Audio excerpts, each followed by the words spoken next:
Assalamualaikum warahmatullahi wabarakatuh. Saya Otong Jailani, guru pendidikan agama Islam di SMA Islam Alijar Pondok Labu. Menjelang bulan puasa, sangat baik sekali buat kita untuk mengetahui ulang, mengkaji ulang tentang hal-hal yang terkait dengan puasa. Rukun Islam yang ketiga mewajibkan kita berpuasa. Pertanyaannya adalah, siapa yang harus berpuasa? Siapa yang wajib berpuasa? Maka di dalam hal berpuasa itu ada beberapa hal yang harus kita ketahui. Pertama, dasar hukum puasa. Yang kedua, hal-hal yang mewajibkan kita berpuasa. Tiga, rukun puasa. Dalam berpuasa itu harus apa saja yang kita lakukan, itu rukun berpuasa namanya. Ada lagi yang disebut dengan sunnah puasa. Praktik-praktik apa saja yang hukumnya sunnah meningkatkan kualitas puasa kita. Itu sunnah puasa. Ada satu lagi yang disebut dengan hal-hal yang membatalkan puasa. Dasar hukum berpuasa itu tertulis di dalam Al-Quran surat Al-Baqarah ayat 183. Ya ayyuhalladzina amanu kutiba alaikumusiyam kama kutiba alal ladzina min qablikum la'allakum tattaqun. Wahai orang-orang yang beriman, diwajibkan kepada kamu berpuasa sebagaimana umat-umat sebelum kamu agar kamu menjadi orang yang bertakwa. Dasar hukum inilah yang kemudian menjadikan kita sebagai umat Islam wajib melaksanakan puasa. Apakah semua orang wajib berpuasa? Di dalam ayat ini Allah mengisyaratkan kepada kita bahwa orang-orang yang diwajibkan berpuasa dalam konteks ini adalah puasa di bulan Ramadan. Sebulan lamanya, bisa 29 hari, bisa 30 hari. Siapa saja yang wajib berpuasa, ini yang kita sebut sebagai syarat wajib puasa. Satu, seorang muslim, laki-laki atau perempuan. Ya, seorang muslim. Yang kedua, berakal. Jadi orang yang berakal itu wajib melaksanakan puasa sebulan lamanya. Yang ketiga, baligh. Kalau anak-anak tidak wajib. Ya. Yang keempat, sehat atau mampu. Jadi orang-orang yang sehat, orang yang mampu melaksanakan puasa secara normal, dia adalah orang-orang yang wajib melaksanakan puasa sebulan penuh tanpa kecuali. Nah, bagi perempuan ada tambahan. Dalam keadaan menstruasi itu tidak boleh puasa, tidak diwajibkan berpuasa, tetapi dia diwajibkan berpuasanya diganti pada kesempatan yang lain, pada bulan yang lain. Jadi secara ringkas, syarat wajib berpuasa itu ada 4. Islam, berakal, ya, dalam hal ini berakal sehat. Yang ketiga, baligh. Yang keempat, sehat dan mampu melaksanakan. Kalau tadi kita bicara apa saja hal-hal yang mewajibkan kita berpuasa, maka selanjutnya adalah bagaimana kita berpuasa. Itu di dalam ilmu fikih disebut dengan rukun puasa. Apa saja yang harus terjadi saat orang berpuasa? Hanya 2. Satu, niat. Ya, satu, niat. Aku niat berpuasa esok hari fardu karena Allah Subhanahu wa taala. Ya, atau lengkapnya adalah aku niat berpuasa pada bulan ini, bulan Ramadan ini, fardu karena Allah Subhanahu wa taala. Yang pertama, niat. Niat harus dilakukan pada malam hari atau sekurang-kurangnya menjelang subuh. Yang kedua, rukun yang kedua adalah menghindari hal-hal yang membatalkan puasa. Seperti makan, minum, itu hal-hal yang membatalkan puasa. Mulai kapan? Mulai subuh sampai dengan maghrib. Jadi dari saat waktu subuh masuk sampai dengan maghrib kita dilarang mendekati atau melakukan hal-hal yang membatalkan puasa. Semisal minum, makan, hubungan seksual, nah, itu hal-hal yang membatalkan puasa. Maka selama kurun waktu subuh sampai maghrib itulah kita harus melaksanakan puasa penuh, tidak melakukan hal-hal yang wajib dihindari tadi, seperti minum, makan, dan hubungan suami istri. Dari minum, makan, dan hubungan seksual itu mutlak disebut sebagai rukun puasa. Apakah ada hal-hal yang bisa menambahkan pahala kita dalam berpuasa dan meningkatkan kualitas kita dalam berpuasa? Ada. Kita sebut sebagai sunnah-sunnah berpuasa. Kita lihat mulai dari subuh. Sunnah yang pertama adalah mengakhirkan sahur. Jadi dianjurkan sahur kita untuk berpuasa esok hari itu adalah sahurnya itu menjelang waktu subuh tiba. Jadi mengakhirkan sahur.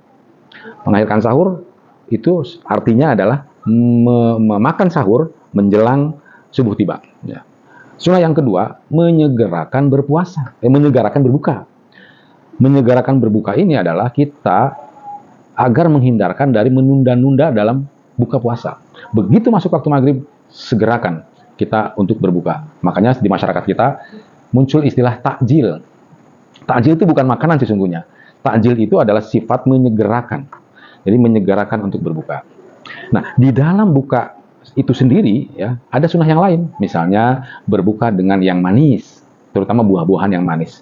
Hikmahnya adalah agar kita segera mendapatkan tambahan energi yang cepat dan mudah dicerna untuk menambah tenaga kita.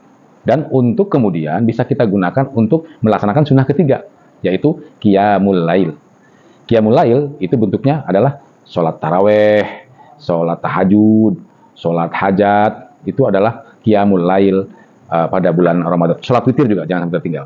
Itu adalah sunnah-sunnah yang bisa kita laksanakan dalam melengkapi ibadah Ramadan kita. Di samping itu ada juga, misalnya memperbanyak tadarus, memperbanyak kajian Al-Quran, memperbanyak baca buku, apapun bukunya, sepanjang memberikan manfaat dan wawasan pengetahuan kita meningkat, sehingga kualitas diri kita mampu meningkatkan kualitas diri kita dalam rangka lebih dekat kepada Allah. Kalau tadi kita sudah bicara rukun puasa dan sunnah puasa, harap dijaga dengan baik tuh.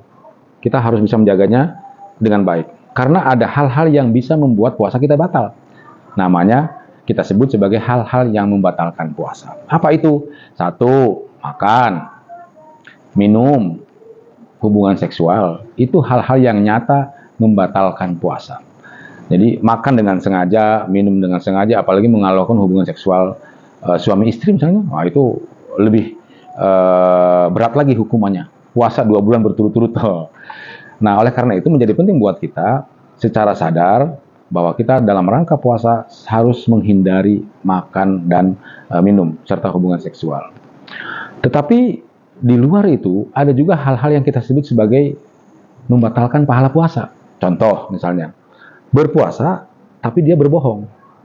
Dalam konteks itu, Nabi dengan tegas mengatakan orang yang berpuasa tapi dia berdusta atau dia berbohong, maka tiada pahala baginya. Dia hanya mendapatkan rasa lapar dan haus. Oleh karena itu, membangun puasa yang bermakna adalah melaksanakan puasa dengan penuh kejujuran, melaksanakan puasa dengan penuh keikhlasan, melaksanakan puasa dengan penuh ketaatan kepada Allah Subhanahu wa taala dengan segala perintahnya, termasuk melakukan kejujuran. Jangan sampai anak-anak sekolah dia puasa tapi pada saat yang sama dia melakukan kecurangan, mencontek saat ulangan. Ini mengakibatkan puasanya tidak bermakna bagi dia dalam perspektif hadis Rasulullah Shallallahu Alaihi Wasallam. Apakah orang-orang yang tadi diwajibkan puasa itu memang harus berpuasa? Jawabannya iya. Tapi Al-Quran menyebutkan beberapa kelompok orang yang boleh tidak berpuasa pada saat bulan puasa wajib. Siapa mereka? Mereka adalah orang-orang yang satu dalam bepergian, musafir namanya. Jadi orang musafir yang kelompok perjalanannya itu dihitung di dalam jarak kurang lebih 83 km, maka dia boleh tidak berpuasa karena tidak kuat. Jadi di dalam Islam itu ada dispensasi juga, ada keringanan juga untuk meringankan hal-hal yang menjadikan dia wajib berpuasa. 1, bepergian. Yang kedua, sakit. Orang yang sakit tidak boleh dipaksakan berpuasa. Dia nanti wajib berpuasa ketika dia sudah sembuh nanti pada bulan yang lain. Namanya puasa qadha atau mengqadha puasa. Jadi ada hal-hal yang dapat meringankan kita ketika tidak mampu melaksanakan puasa. Kalau ada hal-hal yang terjadi, misalnya, apakah orang yang mimpi basah, mimpi bukan bersengaja, mimpi basah, mimpi hubungan seksual dalam tidur pada saat siang hari, pada saat berpuasa, apakah puasanya batal? Dia puasanya tidak batal. Ya. Dia dapat melanjutkan puasanya secara sah sampai dengan maghrib nanti. Terhadap kewajiban dia mandi wajib atau mandi besar itu kebutuhannya adalah untuk melaksanakan sholat. Misalnya dia mimpi basah pukul 10.00, ketika dia mau sholat duhur, maka dia wajib mandi besar, ya, mandi wajib. Karena sholat mengharuskan dia bersih dari hadas besar. Puasa, tentu saja kita perlu memikirkan sesuatu yang kita kerjakan, apakah ada manfaatnya untuk kita atau tidak. Beberapa hal yang ingin saya sebutkan. Pertama, manfaat puasa itu adalah upaya pengendalian diri yang paling efektif. Karena dengan berpuasa, jangankan milik orang lain dilarang dimakan, milik sendiri pun tidak boleh dimakan kalau saat berpuasa. Semisal kita haus pada siang hari, di rumah tersedia minuman, makanan. Apakah kita menyentuhnya? Tidak. Kita tidak memakannya karena kita mampu mengendalikan diri untuk tidak makan, tidak minum karena kita sedang berpuasa. Yang kedua, puasa itu ibadah rahasia. Hanya yang melakukannya dengan Tuhannya, tidak ada yang lain. Oleh karena itu, ketulusan seseorang dalam melaksanakan puasa ini akan mampu meningkatkan kualitas dirinya sebagai pribadi yang punya integritas yang tinggi. Kalau kita makan di dapur kita sendiri, tidak ada orang yang tahu. Tetapi karena kekuatan kita, keyakinan kita bahwa Allah melihat kita, maka kita tidak minum, tidak makan, walaupun itu punya kita. Sehingga kualitas diri kita ikhlas, tunduk pada perintah Tuhan, karena sungguh perintah Tuhan itu adalah akan meningkatkan kualitas diri seseorang.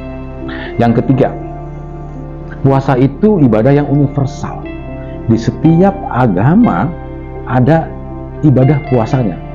Bisa jadi dengan versi yang berbeda-beda. Ada yang, kalau kita umat Islam, puasanya dari subuh sampai dengan maghrib. Mungkin di agama-agama lain ada versi-versi yang berbeda puasanya. Jadi puasa diakui sebagai cara yang efektif untuk meningkatkan kualitas diri. Yang terakhir, jangankan manusia, hewan untuk meningkatkan kualitas dirinya, untuk memperbarui generasinya, seperti kupu-kupu misalnya, dari ulat menjadi kepompong dan kemudian menjadi kupu-kupu, dia harus melakukan puasa. Demikian juga dengan ular dan berbagai hewan-hewan lainnya. Karena dengan berpuasa, dia akan ganti kulit, ganti kemampuan, ganti kualitas, dan dia akan memiliki penampilan yang jauh lebih baik dari sebelumnya. Demikianlah kalau kita sebagai orang-orang yang berpuasa, setelahnya akan mampu menunjukkan kualitas yang lebih baik dari sebelumnya.